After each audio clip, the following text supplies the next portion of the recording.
The intensive care hospital at the KLINIK Bavaria in Kreischa near Dresden is one of the largest facilities for patients who require long-term ventilation and support in weaning off the respirator.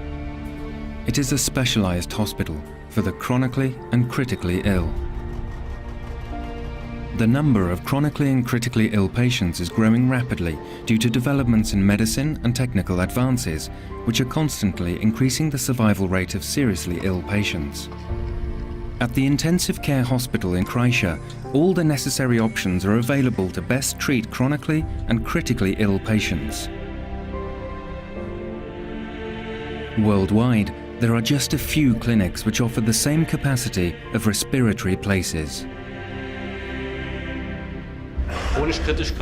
Chronic and critical illness is a phenomenon which arises after intensive care therapy. Due to a patient's illness or the after effects of their illness, the patient remains dependent on life support technology. For example, it can mean dependence on artificial respiration or dependence on a dialysis machine. Therefore, patients still require treatment in an intensive care unit. One of these patients was Harald Graul. The 65-year-old fell off a ladder in 2004. He suffered serious third-degree concussion and a multiple vertebral body fracture. He was taken to an emergency hospital in Halle, where his cranium had to be removed. Titanium plates strengthened his spinal column, giving him a chance of survival. Harald Graul was observed around the clock in the intensive care unit and was dependent on life support technology and required constant care. He was in a chronic and critical situation. Days and weeks passed. Harald Graul was transferred to the intensive care unit of the KLINIK Bavaria in Kreischa, which specializes particularly in the further treatment of the chronically and critically ill. Early therapeutic measures can not only extend life, but also give back independence. In the hospital, I was placed in an artificial coma and given artificial respiration. It was possible to help Harald Graul.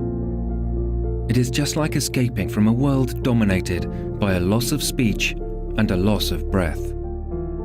The task of the intensive care unit in primary care is the treatment of serious acute illness, for example, following an operation or after suffering from pneumonia.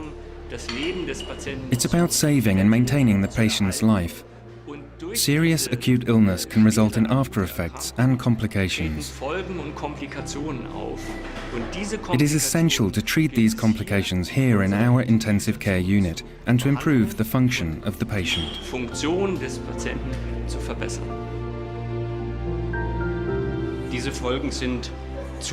These after effects can include, for example, long-term dependence on a respirator. It's our job to minimize or even end this dependence, so the patient can once again breathe completely independently. Naturally, this is not always possible. For some patients, long-term respiration also needs to be carried out at home or in a care facility.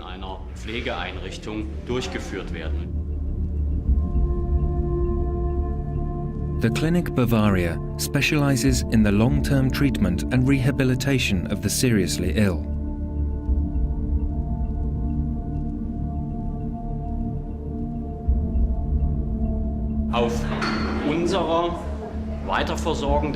In our intensive care unit, the aim is to wean patients off technical equipment and ending the need for respiration. Harald Graul was unable to breathe by himself in the beginning, but the intensive care therapy was soon successful. Around 2 weeks after I had been admitted, they were able to end artificial respiration. My husband learned to swallow, speak, walk, and even sit by himself again. All of the things he hadn't been able to do on his own. To begin with, it was a learning process. First of all, I had to learn how to cope with it, but then it somehow worked out in the end.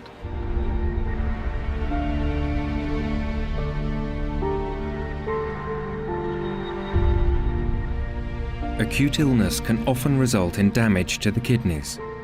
This is why 15 to 20% of the chronically and critically ill patients who are admitted to the KLINIK Bavaria require dialysis treatment.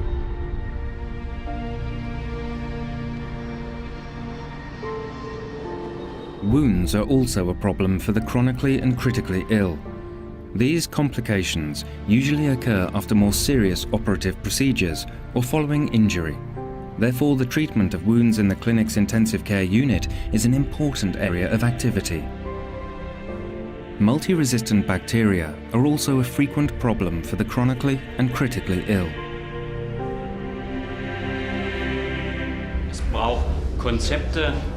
It is essential to have procedures in place in order to protect patients from these bacteria. Not only the patient who has the bacteria, but also the other patients. Nevertheless, it is just as important to avoid isolating these patients or stigmatizing them, because life goes on.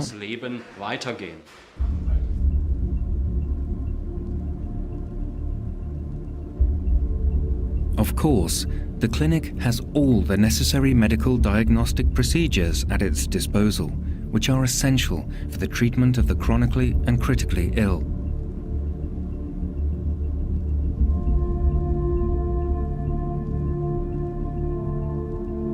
For example, this includes an endoscopy and an ultrasound examination of the heart, which is carried out via the esophagus. The CT-assisted PEG enables feeding tubes to be passed through the abdominal wall into the stomach with the aid of an endoscope, which ensure the artificial feeding of the patient.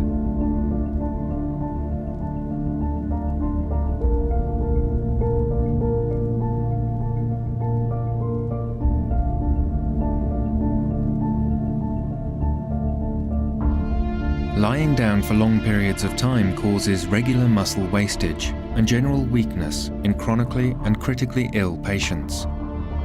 Therefore, it is important to regularly train the patient's muscles in order to strengthen the entire muscular system. Walking therapy is an effective form of treatment. Standing upright strengthens the pulmonary function so that seriously ill patients can soon breathe independently again. Pause. Pause.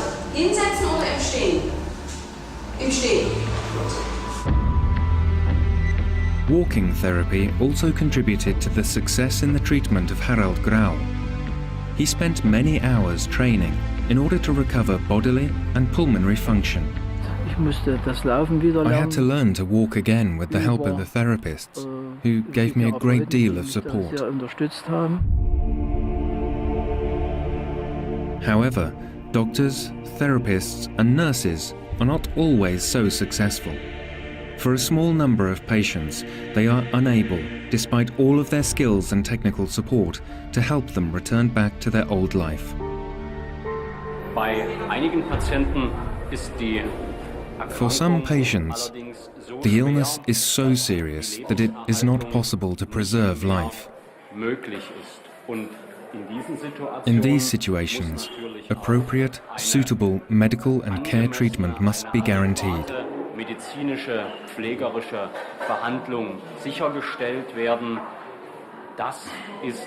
This is known as palliative treatment, which is unavoidable in such serious illnesses. It is also important to face the problem head-on. Palliative care is a holistic concept.